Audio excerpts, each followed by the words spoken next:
아주 조금씩 미세하게 변해서 어떤 지점에서는 완전히 다른 지점으로 이동해 있다는 걸 느낄 때 되게 신기한 것 같아요. 네.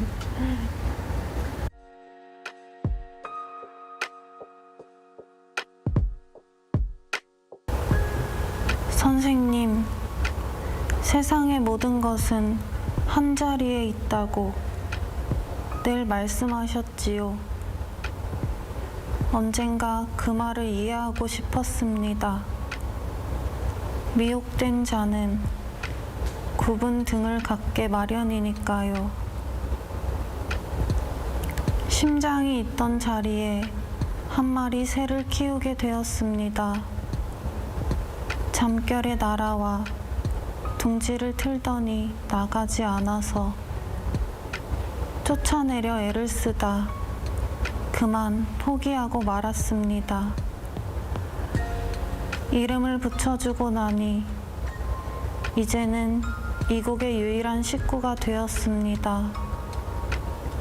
너무 아름다운 것은 때로 삶이 아닌 죽음에 육박한다는 것을 한 번도 상상한 적 없는 채 살 수 있었다면 저는 달라질 수 있었을까요?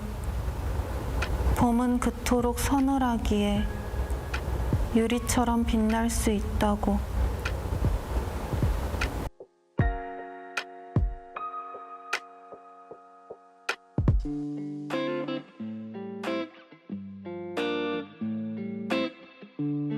제가 시를 쓸 때 항상 뭔가를 감춘다고 생각을 하거든요. 그렇기 때문에 알레고리로 시를 쓰는 경우도 많고 좀 현실에 있지 않은 정황이나 인물들을 끌어와서 쓰기도 하고 이 세계에 존재하지 않는 공간에서 시가 진행되기도 하고요. 그럼에도 불구하고 되게 솔직하다고 느끼신다면 그거는 아마 굉장히 시가 육박해 들어오는 지점이 있다는 칭찬이 아닐까 그렇게 느껴지고, 저는 그 세계에 벌어진 부분이 있다고 생각을 해요. 그런데 그 부분을 제가 계속 응시하고 고개를 돌리지 않으려고 애를 쓰기 때문에 그 지점에서 불편함이라는 게 발생하는 게 아닐까 하고 생각합니다. 네.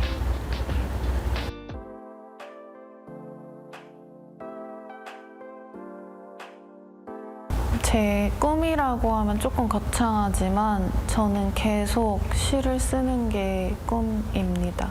계속해서 자기 갱신을 하면서 써나가는 것. 네.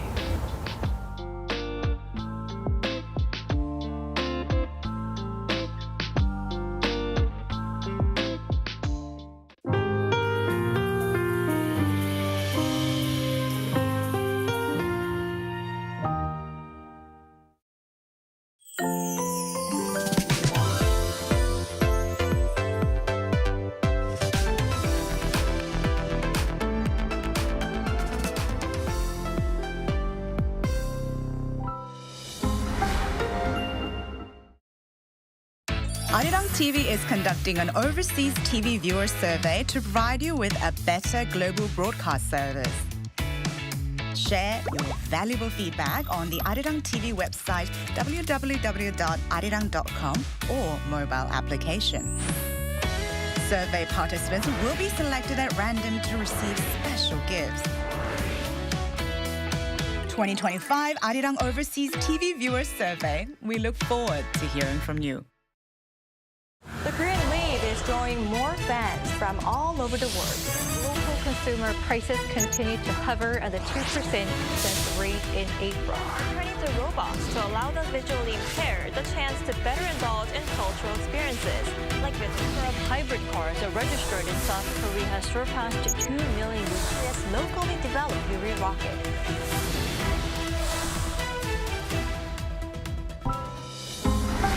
Arirang.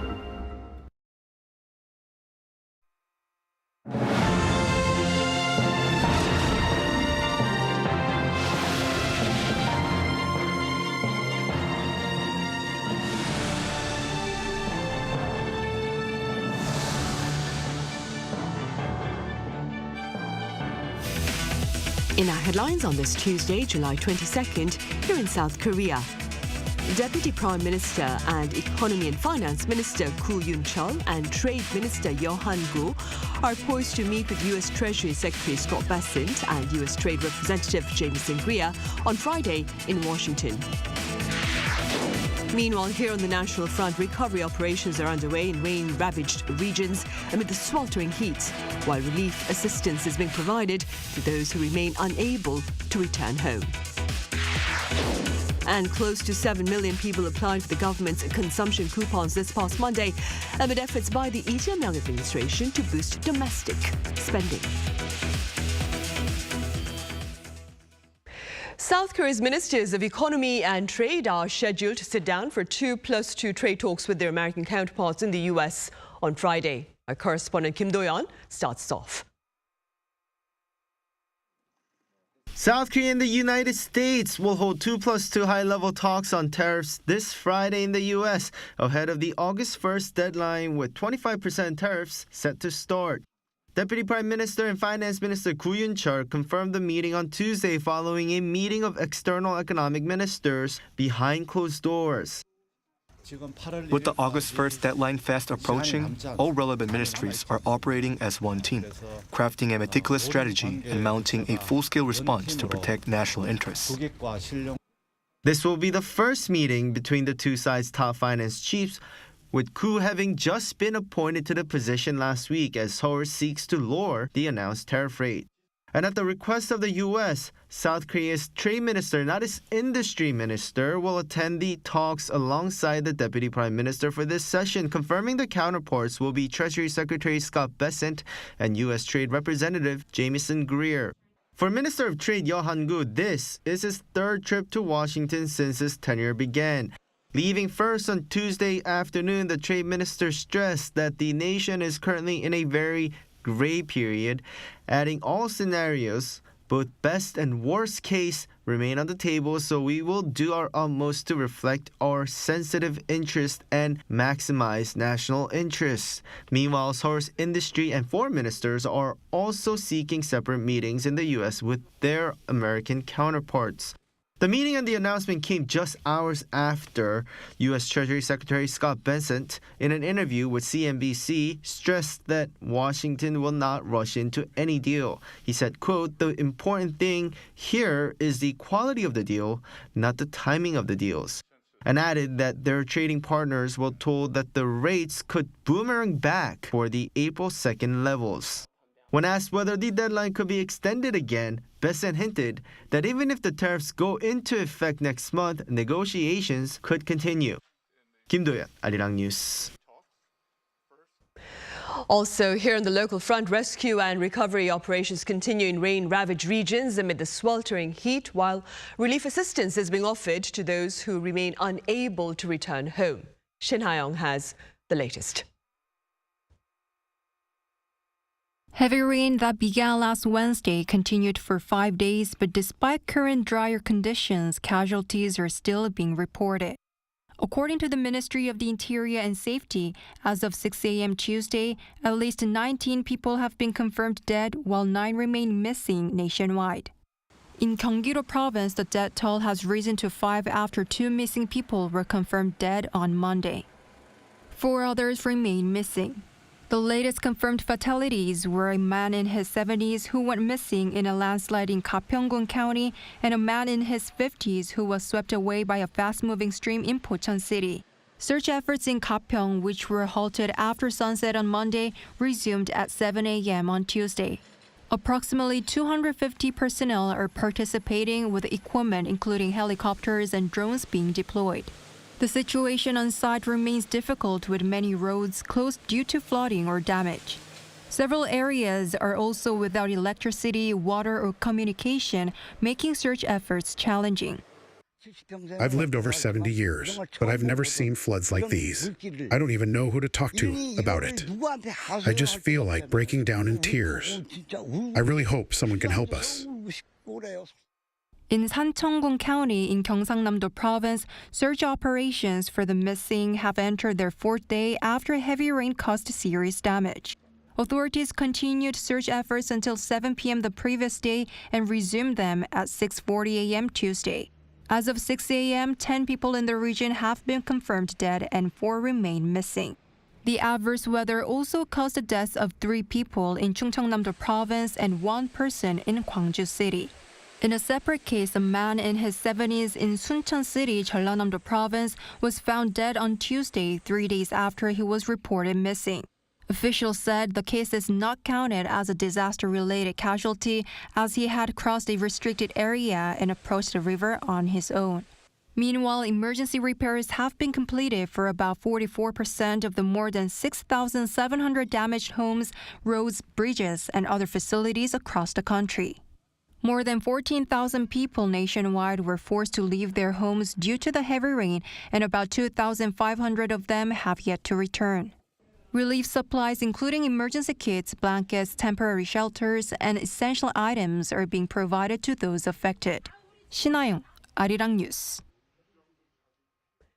And President Lee Jae-myung has highlighted yet again the importance of tangible support for victims of the latest torrential rain and for those who lost their loved ones amid the deadly downpour. Our correspondent Yoon Jung-min reports. The day after returning to his office from a flood-hit area in the south, the president began Tuesday's cabinet meeting by noting the suffering of the people from days of heavy rains and extreme heat. 망연자실하게 무너진 집, 떠나간 가족들을 생각하면서 아무 표정도 짓지 못하던 그분들, 국정을 책임진 대통령으로서 우리 국민 한 분 한 분이 겪는 그런 삶의 고통에 대해서 좀 더 예민해지도록 노력하겠습니다. He once again urged his cabinet to spare no effort in helping those affected and searching for the missing, while speeding up the designation of special disaster zones. Special grants of 5.5 billion won, worth nearly $4 million, will be used to help several regions recover, including Gwangju and Gyeongsang-namdo province. President Lee Jae-myung went on to urge his cabinet to look for new approaches, which could involve leveraging technologies such as AI. 이번에 장마 폭우를 보면서 기존의 방식과 시설, 장비, 대응책만으로 대응에 한계가 있다는 생각이 좀 들었습니다. 좀 근본적인 대책을 새롭게 구성해 보도록. This as 9 new cabinet members attended the meeting, including ministers in charge of finance, labor, and safety, signaling the start of a full-fledged new government. Our economy faces very tough conditions. In the short term, we need to revive the livelihoods of the people and respond to tariff negotiations with the U.S. In the longer term, we should build the real Republic of Korea, real growth. Another focus was on minimizing industrial accidents, for which the cabinet approved a revised law to disclose to builders if any such accidents occur at construction sites. In clear reflection of daunting tasks ahead, the president asked his new cabinet to be mindful of the work they do, calling them a touchstone for the future that greatly affects the lives of every person in the country. Yoon Jung-min, Arirang News. In other news, this past Monday, close to 7 million people applied for the consumption coupons that are being provided by the government to boost domestic spending. Moon Ji-young has more. On the first day of applications for South Korea's livelihood recovery consumption coupons, nearly 7 million people, representing roughly 14% of the total eligible recipients, applied for them. According to the Ministry of Interior and Safety, the total amount disbursed on the first day exceeded 1.27 trillion won. Credit and debit card applications were the most popular ways of receiving money, accounting for 77% of the total. Among community-based gift certificates, mobile applications were the most frequent, with nearly 1 million applicants, followed by prepaid cards and then paper gift certificates. Some local governments have faced a shortage of paper-based community-based gift certificates, which are crucial for the elderly, who often find the digital application process for card-type coupons challenging. For me, living alone, I believe it will certainly help with my meals. The significant uptake highlights the public's immediate interest in the government's stimulus initiative. At a cabinet meeting held on Tuesday, President Lee Jae-myung highlighted the government's commitment to ensuring the coupons do not exacerbate economic burdens. 소득 지원 효과도 있지만 더 크게는 핵심적으로는 소비 지원, 소비 회복이다라는 생각을 가지시고 각 부처 단위로 추가적인 소비 진작 프로그램을 준비해 주시기 바랍니다. 물론 이에 따른 물가 상승 압력이 있을 수 있는데 소비 쿠폰 지급하지 않을 때도 뭐 이런저런 핑계로 물가가 납득할 수 없는 정도로 자꾸 오르던데 물가 관리도 신속하게 또 엄정하게 임해 주시기 바랍니다. The livelihood recovery consumption coupons provide at least 150,000 Korean won, or roughly $108 per recipient. People can apply online through their bank or credit card sites or through local payment apps. They can also apply offline at their local government neighborhood office. Online registrations are available through either mobile devices or computers. To prevent system congestion, the first week from Monday through Friday follows a day-of-the-week system based on the last digit of the applicant's birth year. Weekend applications are only available online. President Lee urged local governments to ensure that no eligible individuals are inadvertently missed, emphasizing the importance of minimizing any blind spots in distribution. 문지영, 아리랑 뉴스. Producer prices rebounded in June after retreating for 2 straight months in response to higher costs of agricultural and livestock products. According to the Bank of Korea on this Tuesday, last month's producer price index rose 0.1% on month as agriculture, forestry and fisheries products gained 0.6%. Bank officials add the heat wave and heavy rain this July have also rendered prices for farm and seafood products less predictable. They also believe June's higher oil prices may affect this month's producer prices. North Korea will build a third 5,000-ton destroyer by October next year. The regime state media on Tuesday covered an event at DOWNPOUR shipyard this past Monday to mark the start of the warship's construction. October 10th has reportedly been chosen as the completion date as it is the anniversary of the founding of the North Korean Workers' Party. Now, back in April, North Korea unveiled its first 5,000-ton destroyer, and a second destroyer of the same class was launched in June following a botched attempt in May.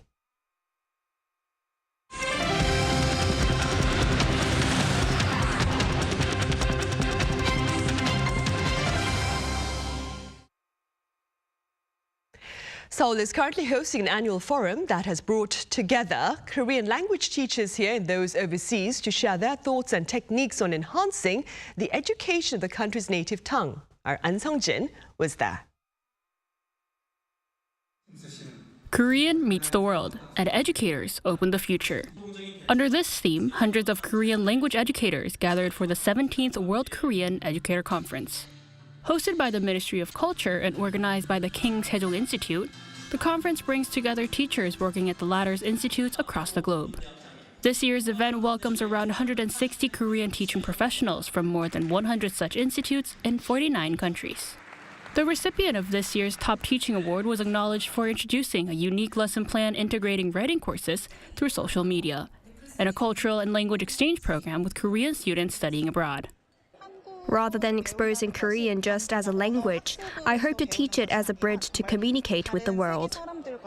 The conference offers a range of programs designed to share the latest teaching methods and strengthen the expertise of Korean instructors, including practical workshops and curriculum discussions and showcase innovative classroom techniques. The demand for Korean culture is only going to increase, so we plan on expanding content that can be used in Korean teaching classes. We are also seeking to establish an online platform and network to share ideas and communicate, to firmly ground Korean learning education. The 4-day-long conference will continue through the end of the week, with professional development sessions aimed at building global connections and advancing Korean language education worldwide. An Sung-jin, Arirang News. On the cultural front, exhibitions showcasing Korea's modern works of art are taking place at two branches of the National Museum of Modern and Contemporary Art. Our Cha Yoon-kyung has a glimpse. The Seoul branch of the National Museum of Modern and Contemporary Art, located in Jongno District, is presenting famous works of Korean contemporary artists from the 1960s to the 2010s, utilizing the museum's own collection. Starting with the renowned Kim Hwan-gi's work, Echo of Mountain, audiences can also find Samramansa, a giant installation by Kang Ik-jung, and also Floor by Seo Do-ho. As lots of Korean artists donated their works, as well as some from the Ligan He Art Collection. The quality of the museum's collection has been improved. World-famous artist Baek Nam-jun's junk, which was shown at his personal exhibition at the Wolfsburg Art Museum in 1995, and Kim Soo-ja's Bottari from 2007 are being shown in public for the first time ever. The Gwacheon branch of MMCA, located in Gwacheon District, also presents works created in the first half of the 20th century, which encompass the Korean Empire to the Korean War, exploring how artists wrestled with the changes and the challenges of their times. Famous art that came out after the Korean War is also scheduled to be shown from the end of June, which will offer viewers a multi-layered introduction to current trends in Korean contemporary art through various eras. Cha Yoon-kyung, Arirang News. Meanwhile, on the medical front, Korean researchers have developed the world's largest bat organoid platform that is expected to enhance the study of zoonotic viruses. Our Ian Jin explains. International outbreaks of viral infections in recent history have mostly originated from viruses transmitted from bats to humans. Most recently, there was the COVID-19 global pandemic, and before that, outbreaks like MERS, SARS, and Ebola. As most zoonotic viruses reside in bats, these nocturnal creatures are often referred to as virus reservoirs.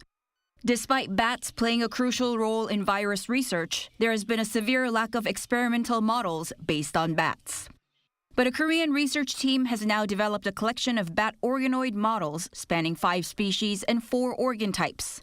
Organoids mimic the complexity of organs in a laboratory setting, and the Korean research team created organoids that replicate the lungs, kidneys, airways, and small intestines of bats, which are the key organs involved in viral infection and transmission.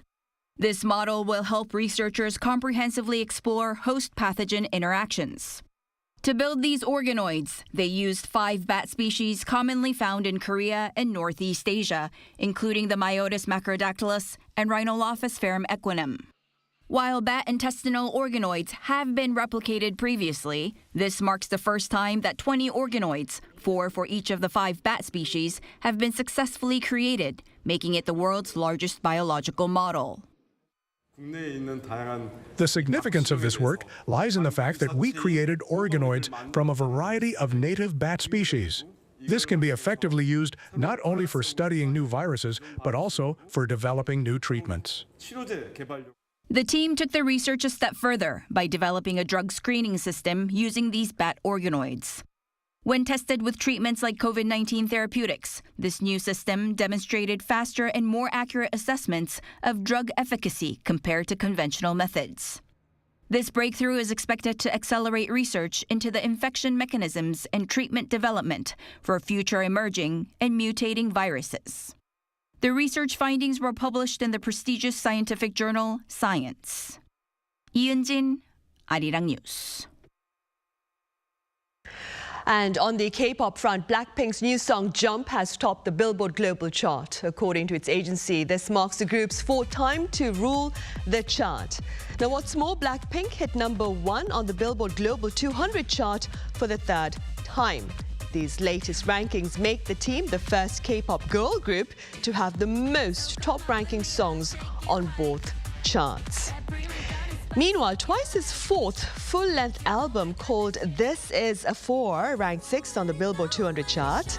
Since 2021, Twice has seen 2 albums and 5 EPs enter the Billboard 200's top 10.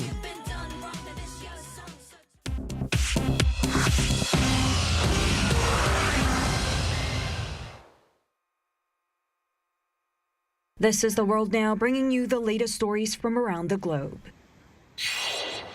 In Bangladesh, at least 25 people, mostly students, have been killed after an Air Force training jet crashed into a school in the capital, Dhaka.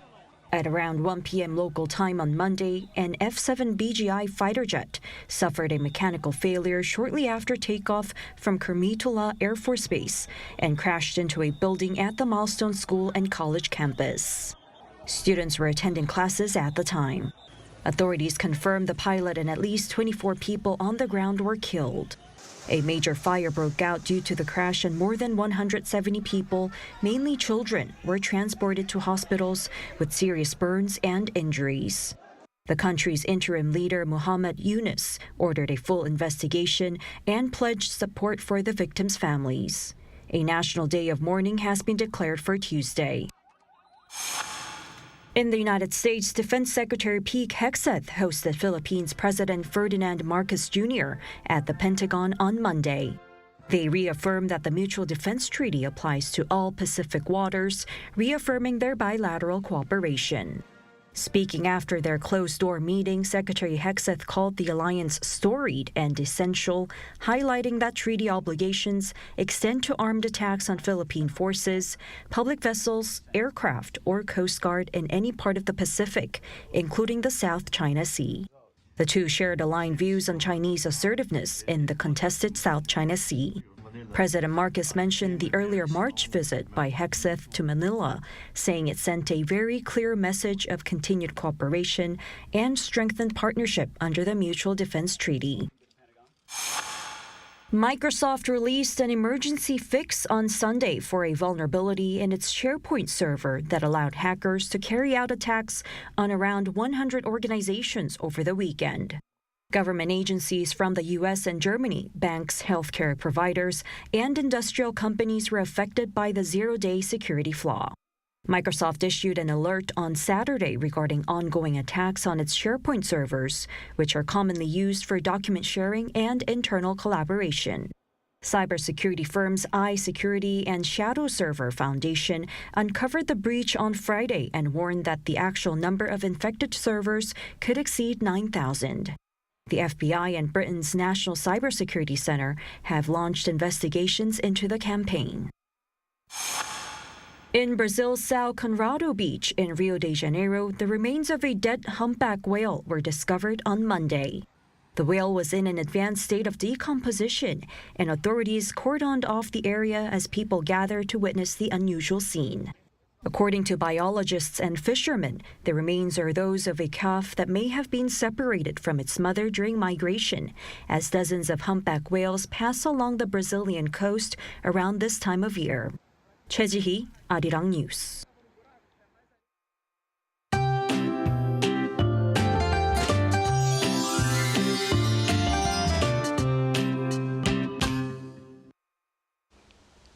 Today's Taeseo, which means the hottest day of the year on the traditional calendar. Heat wave advisories and warnings have been issued in most regions. Some areas in the west and east coast of Gangwon-do province and Gyeongsang-do provinces have been upgraded to a higher level with heat wave warnings. The temperatures will feel above 33 degrees Celsius in most regions tomorrow as well. With heat waves everywhere, the UV index will be high across the country.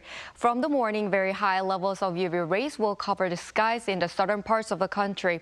The whole country will see very high UV rays in the afternoon. Please be prepared when you're outside. Tomorrow morning will start warm at around 23 to 25 degrees nationwide. Daily highs will move up to 33 degrees in Seoul and Daejeon. Chuncheon and Busan, 32 degrees. Even though sunny days will continue this week, there will be frequent showers in some areas. That's all for Korea. Here are the weather conditions around the world.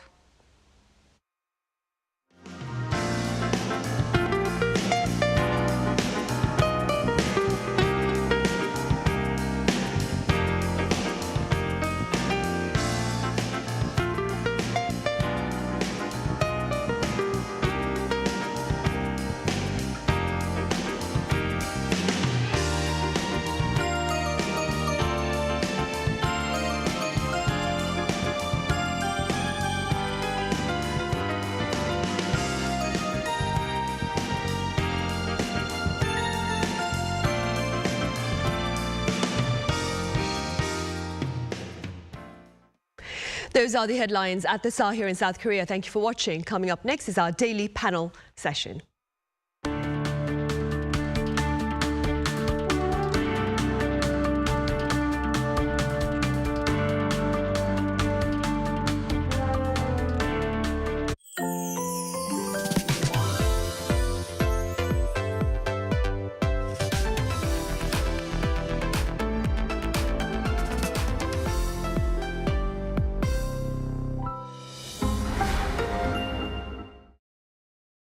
Arirang TV is conducting an overseas TV viewer survey to provide you with a better global broadcast service.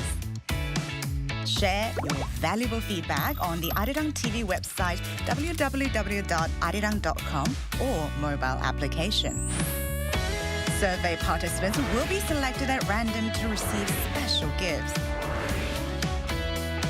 2025 Arirang Overseas TV Viewer Survey. We look forward to hearing from you. Welcome to the Globalists. Welcome to the Globalists. Welcome to the Globalists. We're in a new set, a brand new set.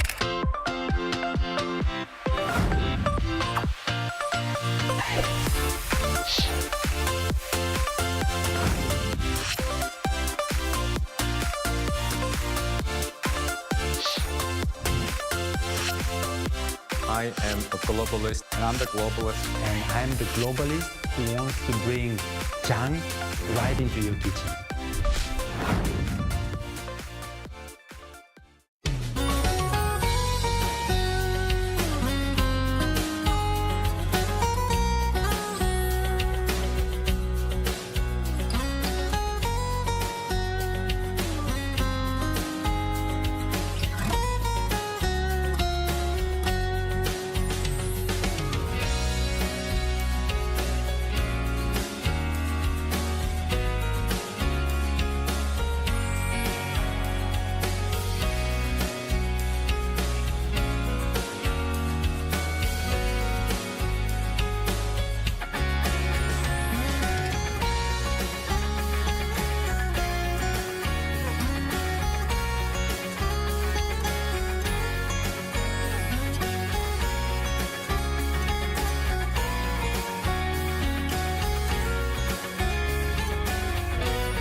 drawing more fans from all over the world.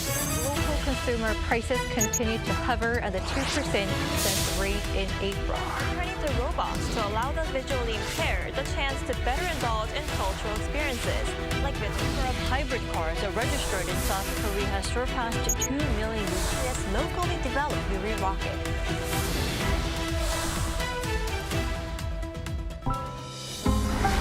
Arirang. Change the way you start skincare. 7 vegan peptide, maximum benefits for your skin.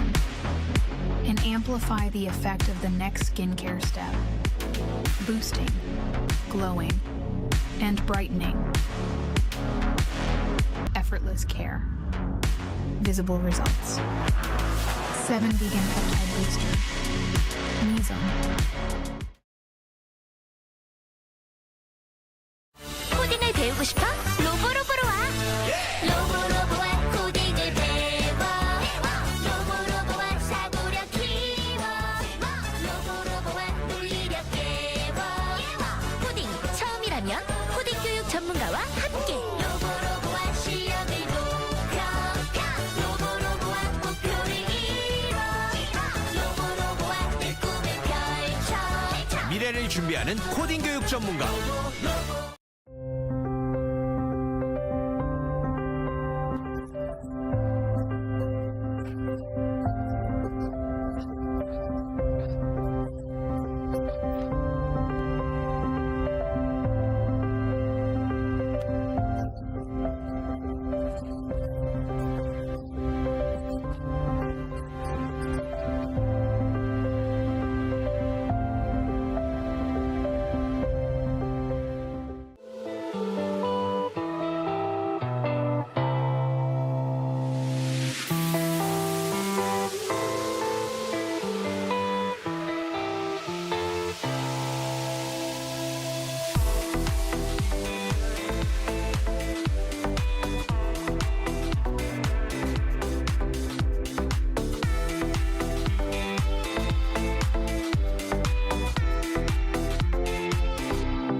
Torrential rain took over a dozen lives and forced thousands to flee here in South Korea.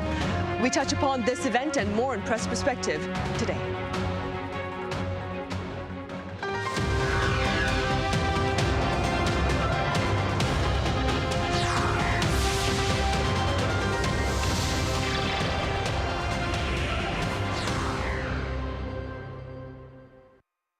Hello and welcome to yet another edition of Press Perspective. It's Tuesday, July 22nd here in Seoul. I'm in Sun-hee.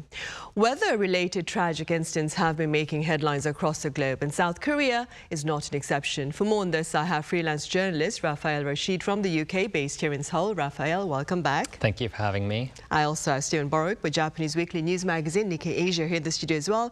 Stephen, it's great to have you here. Thank you. Rafael, we will start with you. So let's begin with the callous consequences of the torrential rain here in South Korea that began last week.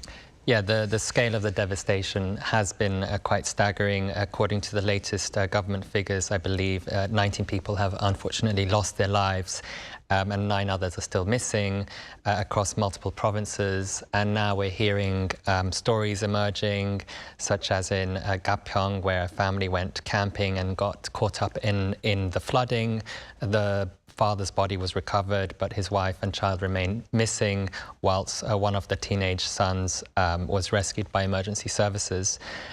We're also seeing massive displacement of people. It's been quite enormous. Over 2,500 people have been displaced from 1,200 households who are basically unable to return home at the moment. They are staying in temporary shelters, such as community centres or schools, basically across 15 provinces.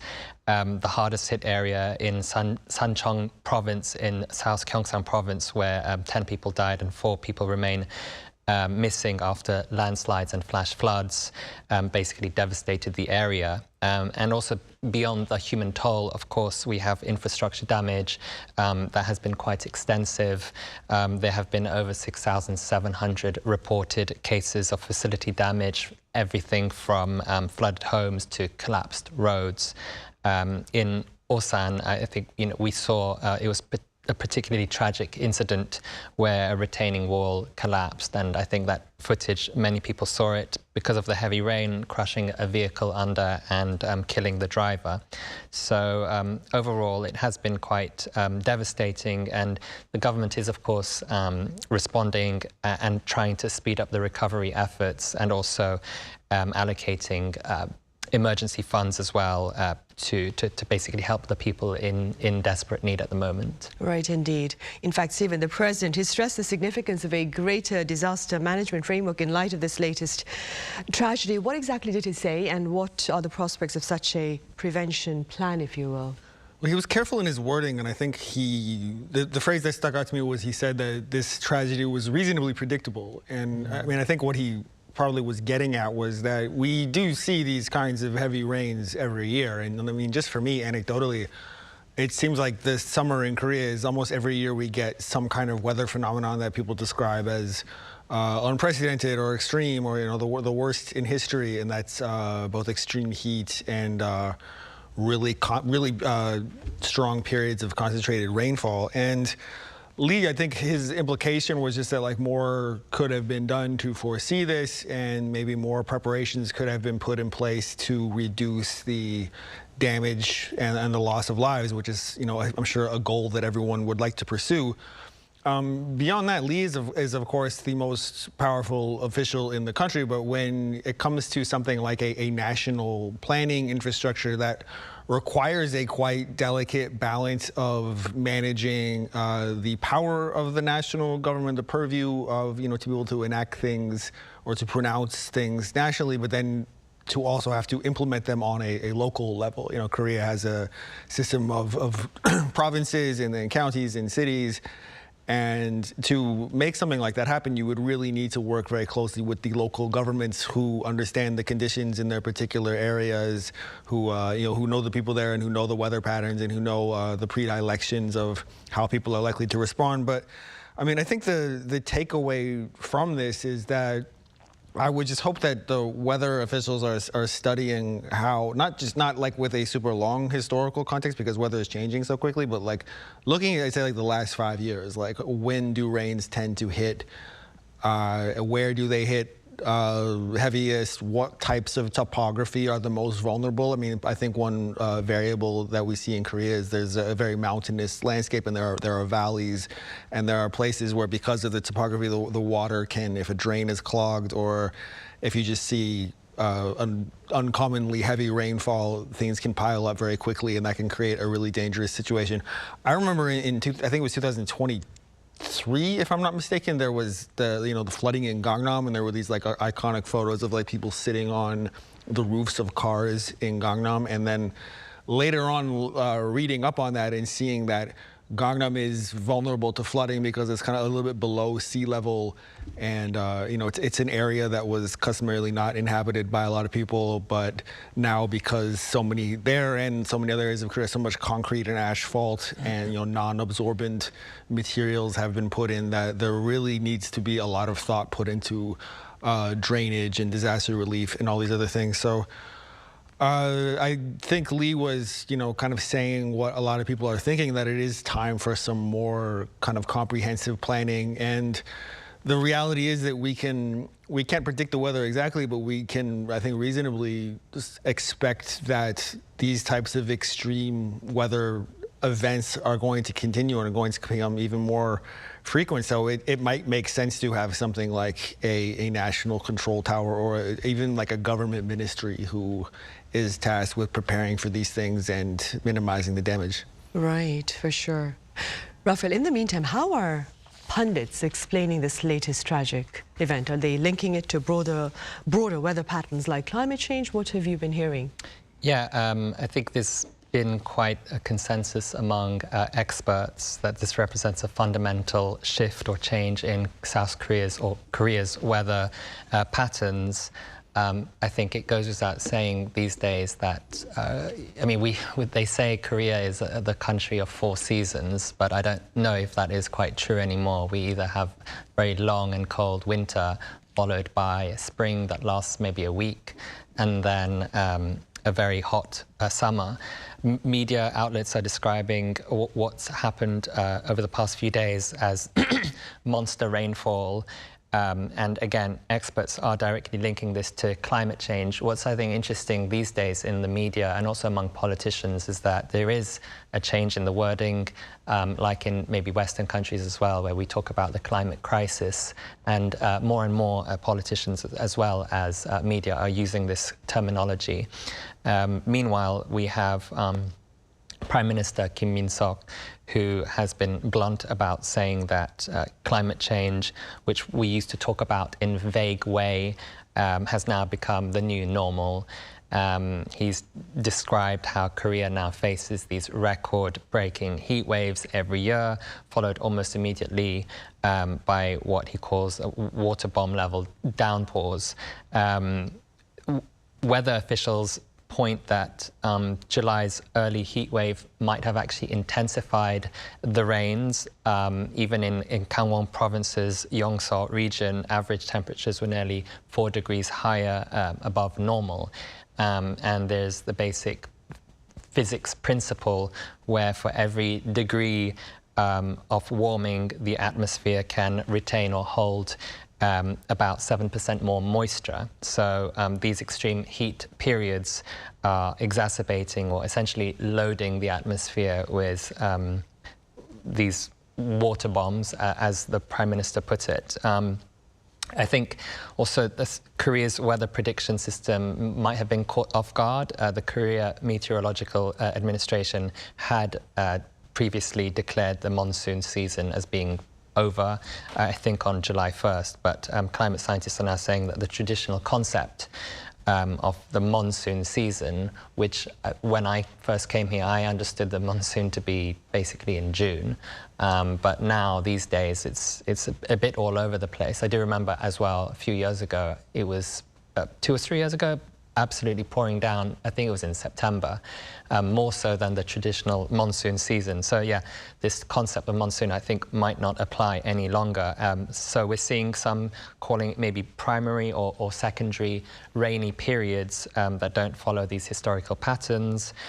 And then when it comes to the infrastructure, the drainage and sewage systems in this country, they were built to handle 30 to 50 year frequency rainfall, essentially moderate storms that happen every few decades. But now we're seeing what they call 200-year frequency downpours, the kind of extreme rainfall that you would expect that would happen once every 2 centuries. These events are basically happening more and more frequently due to climate change. So even we've reached a point where even the basic infrastructure can't cope with this so-called new normal, as the Prime Minister said. Right. By the way, Stephen, just out of curiosity, are there any challenges faced by the foreign media in covering such natural disasters here in the country?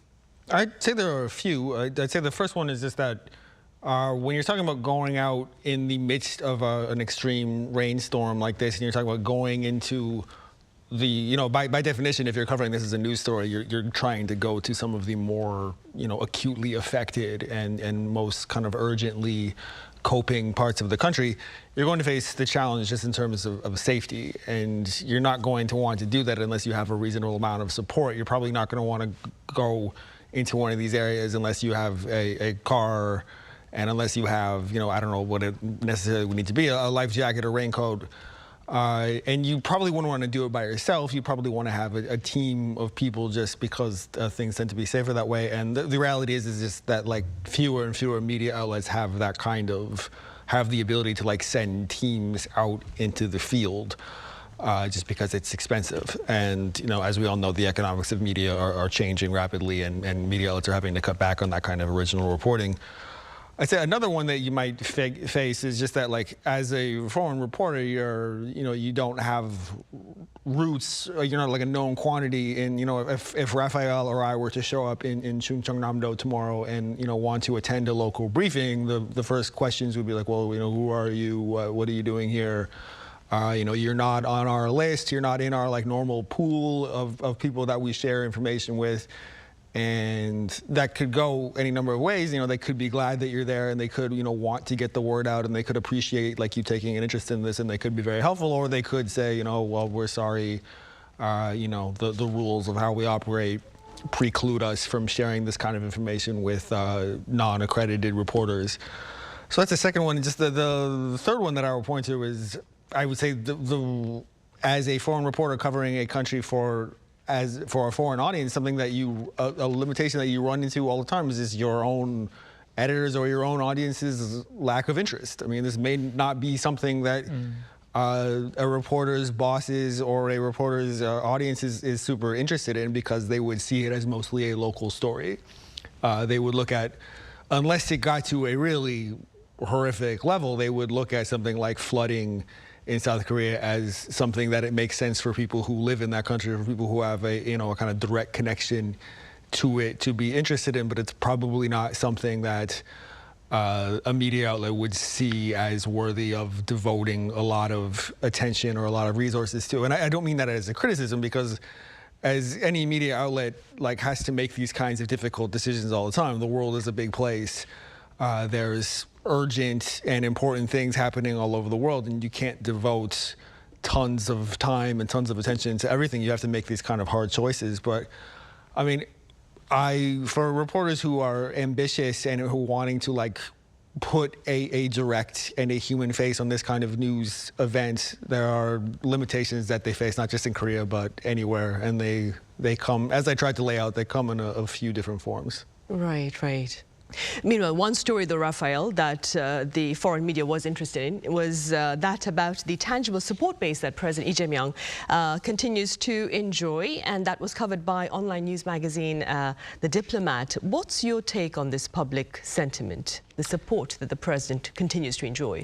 Yeah, I think Lee's approval ratings have been quite strong since he's taken office. And in this Diplomat piece, it highlights how his support has actually grown beyond his electoral mandate. He won, if we remember well, the June election with 49% of the vote, but approval ratings have consistently exceeded around 60% over the past few weeks, reaching as high as 64% at one point. And if we look at the latest figures, a recently published Real Meter poll survey shows his approval rating at 62.2%, which is still very solid, I would say, and it represents technically the first decline since taking office by about 2.4 percentage points from the previous week.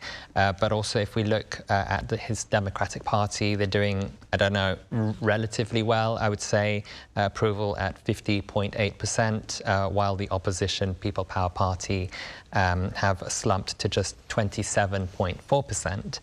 And I think, again, if we look at this piece in The Diplomat that highlights what's driving this kind of sustained support, I think ultimately it's Lee's unique path to power. He assumed our office, of course, after Yoon's martial law attempt, and there has been a strong public reaction in favor for his efforts to restore democracy, as he puts it.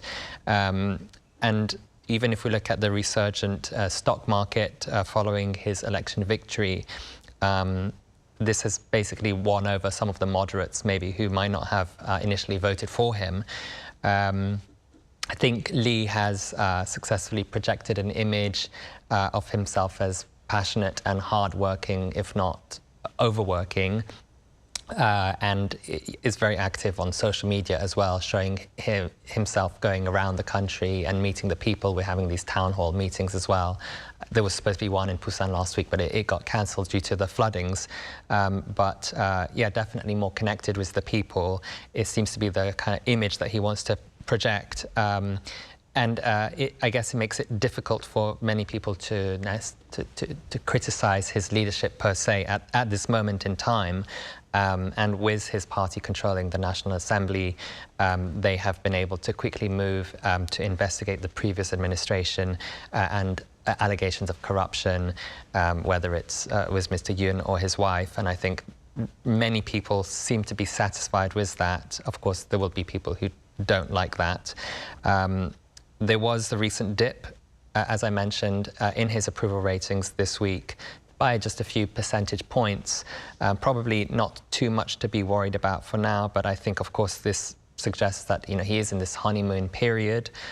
He is doing quite strong, but at the same time, he is not immune to the typical pressures that will follow or haunt any administration, whether it's this one or any previous administration. Right. And beyond his domestic agenda, President Lee Jae-myung's officials were in Osaka recently for a trilateral meeting with Japanese officials and their U.S. counterparts to reaffirm their commitment to the trilateral partnership among Seoul, Washington and Tokyo. Could you tell us a bit more about this particular meeting and its implications, Stephen? Well, I think you got to the most important bit of it there, was that they reaffirmed their commitment to trilateral cooperation. So in that sense, it's more of the same, but I'm going to try to make the case that simply stating that is, given the current context, is actually more significant than it usually is. So just to be a bit more specific, they said that they remain committed to the complete denuclearization of North Korea, and that they are quite alarmed by its increasing military cooperation with Russia, and that they agree to continue strengthening their deterrence on a trilateral level. And so I would say that, on one sense, just looking at the wording that they use, like, that's no change from the previous positions that they've reiterated in previous encounters. So there's nothing new there, but I would say that given how much has changed in recent months in the politics of all three of those countries, it is significant in that there's no apparent change in what, under the previous administrations on all those countries, was a quite new and a quite stepped up level of trilateral cooperation. So, I mean, it is interesting that even though South Korea and the U.S. and Japan in the U.S. on a bilateral level are experiencing some tensions now over trade, both Seoul and Tokyo are endeavoring to get exemptions from the U.S. over these tariffs with the so-called reciprocal tariffs that are scheduled to take full effect quite soon. despite that going on, and despite some tensions in these customary alliances on the security side of things, they're still saying all the same things, and they still appear committed to the same principles. Nobody is kind of rocking the boat too much on that side of things. So, I mean, like I tried to allude to earlier, like that is interesting when you look at, there's been, of course, a change of power in the United States. There's been a change of power in South Korea. Just over the weekend, there were some elections in Japan that perhaps portend some changes in like what we've all kind of gotten used to as a very, whatever the opposite of dynamic is, very kind of stable, very kind of staid political culture, where one political party has, an almost de facto kind of stranglehold on how things work. We've seen things get shaken up there, and there's a bit of uncertainty. But so my point is just that on these key security issues, I think it's noteworthy that they, despite all of this change in other areas, they seem to still be on the same page there. Right. And with regard to Mr. Trump's tariffs, Raphael, that Stephen mentioned earlier, National Security Advisor Ri Sung-rak is back in the U.S. for talks with officials there. What has been shared about his agenda? Yeah, as you mentioned, Ri Sung-rak's departure, I mean, it's his second trip to Washington in just 11 days. So I think this gives you a sense of how urgent these negotiations have become for this administration. The tariff deadline is, of course, the 1st of August, set by Trump. So I think that's just about a week away, if my math doesn't fail me. So it's basically crunch time at the moment. And Ri has been very candid about his objective. Just before leaving Seoul, he told reporters that his goal was to reduce the tariff by a few percentage points. And see if there would be any additional benefits Korea could secure or extract beyond that. He's also expected, of course, to meet again with his counterpart, Marco Rubio. But he isn't going alone this time for the final push. There's essentially been a parade of Korean officials heading to Washington this week, and we're seeing the finance minister, the trade minister, basically joining forces, and I believe the foreign minister is also going to be arranging a trip to the US later this week. There's even talk of a special business delegation led by former Tusan Group chairman, departing, I believe, on Thursday. So I think this strategy appears to be what officials are calling a kind of package deal approach, linking trade concessions with security cooperation and broader alliance issues. And we actually proposed that President Lee Jae-myung hold a summit with President Trump.